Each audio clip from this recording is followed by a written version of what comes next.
AVM online classes में आपका स्वागत व अभिनंदन। पार्ट 8 आज नवीन पार्ट है, पवन तूफान और चक्रवात। आज के हम इस लेसन में पवन तूफान और चक्रवात के बारे में अध्ययन करेंगे। उड़ीसा के तट को 18 अक्टूबर 1999 को एक चक्रवात ने पार किया था। इस चक्रवात का पवन वेग 200 किमी प्रति घंटे था। यानी 18 अक्टूबर 1999 को अपने भारत का एक राज्य है उड़ीसा, उसके तट पर एक भयानक चक्रवात आया था जिसका वेग कितना था, 200 किमी प्रति घंटा था, जिसके अंदर 45,000 भवनों को तहस नहस कर दिया। इतनी वेग से वायु चली थी, जिसने पूरा तहस नहस कर लिया था, जिससे 70,000 लोग बेघर हो गए थे।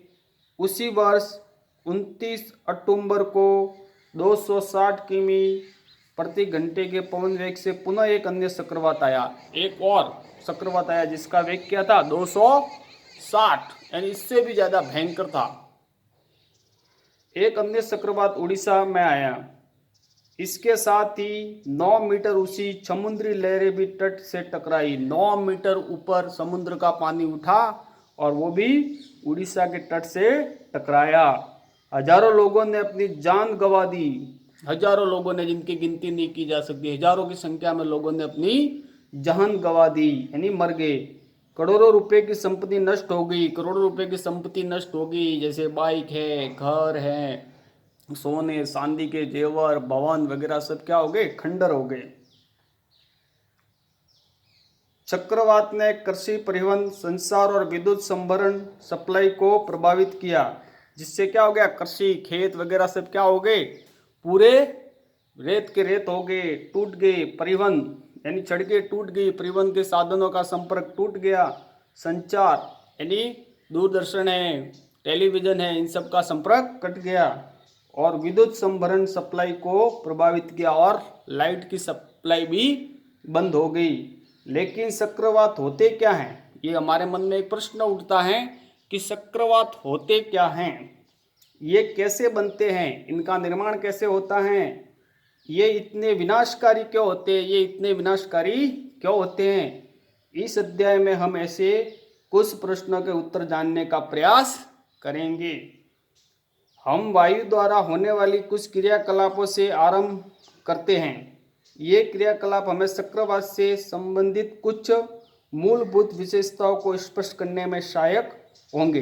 पहले हम वायु के बारे में अध्ययन करेंगे, तो ये अपने चक्रवात के बारे में मूलभूत जो जानकारी है वो हमको मिल जाएगी।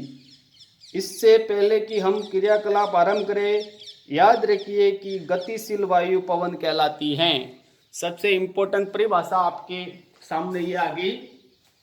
गतिशील वायु, जो वायु बहती रहती हैं उसको ही पवन कहलाती हैं। जो गतिशील वायु हैं वही पवन कहलाएगी। इस बात को आप नोट कर लेना और याद भी कर लेना, गतिशील वायु को ही पवन कहते हैं। अब है, हम एक क्रियाकलाप द्वारा इसको स्पष्ट करेंगे। वायु दाब डालती हैं, ये अपने एक क्रियाकलाप है। वायु दाब डालती हैं।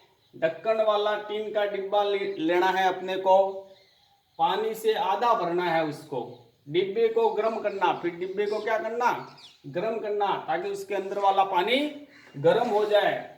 पानी को उबलने लगे तब तक गर्म करना, और फिर क्या करना, मोमबत्ती की लौ को बुझा देना और डिब्बे का ढक्कन कसकर बंद करना, और डिब्बे पर क्या डालना, ठंडा पानी डालना। अब डिब्बे के अंदर क्या परिवर्तन होता है उसको नोट करना। अब थोड़ा हम विस्तार से पढ़ेंगे इसको।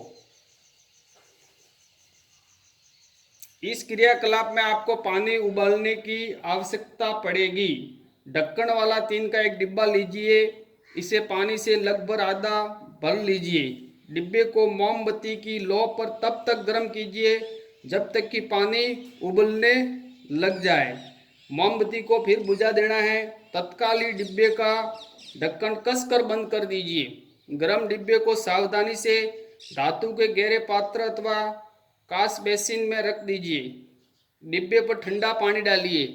क्या डिब्बे के आकार में कोई परिवर्तन आता है, इसको नोट करना है, अपनी आंखों से देखना है कि डिब्बे के आकार में कोई परिवर्तन आता है या नहीं आता है। क्या आप अनुमान लगा सकते हैं कि डिब्बे का आकार विरूपित क्यों हो जाता है? यदि आपको टीन का डिब्बा ना मिल पाए तो आप प्लास्टिक की बोतल भी ले सकते हैं। यदि टीन का डिब्बा नहीं मिलता है आपको तो प्लास्टिक की बोतल भी इसकी जगह आप क्रियाकलाप में इस्तेमाल कर सकते हैं। इसे गर्म जल से भर लीजिए और इसे तत्काल कसकर बंद कर दीजिए। अब बोतल को नल के बहते पानी के नीचे रख दीजिए। अब अपने कुछ अनुभवों को याद करने का प्रयास कीजिए।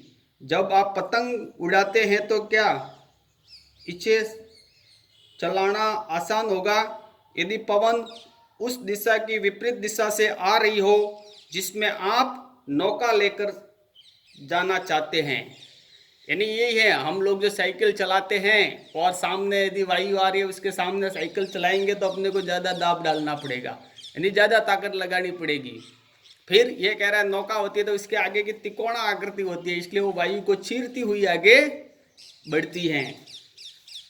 क्या आपको पवन की दिशा के प्रतिकूल साइकिल चलाने में कठिनाई का अनुभव होता है? प्रतिकूल तो कठिनाई का अनुभव होगा, लेकिन उसके विपरीत हम जाएंगे तो गति अपने आप अपनी बढ़ जाती है। आप जानते हैं कि हमें साइकिल के टायर को कसा हुआ रखने के लिए उसकी ट्यूब में हवा भरनी पड़ती है। उसके ट्यूब में क्या भरते हैं? हवा भरते हैं। आप ये भी जानते हैं कि यदि साइकिल की ट्यूब में बहुत अधिक हवा भर दी जाए तो वो फट सकती है। तो वो क्या हो सकती है? फट सकती है। ट्यूब के भीतर हवा क्या करती है? अपने मित्रों के साथ मिलकर इस पर चर्चा कीजिए। साइकिल की ट्यूब में हवा कैसे और उसके आकार को बनाए रखती हैं। अब क्रियाकलाप 2 है।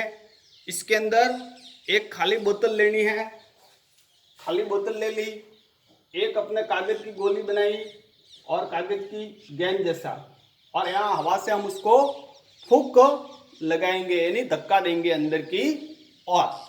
तो क्या क्रिया होती है उसको नोट करना और देखना। कागज के एक टुकड़े को मोड़कर किसी खाली बोतल के मुख से कम माप की गेंद जैसा आकार बनाइए, यानी इसके जो बोतल का जो मुंह है उससे छोटी आकार में बनाना।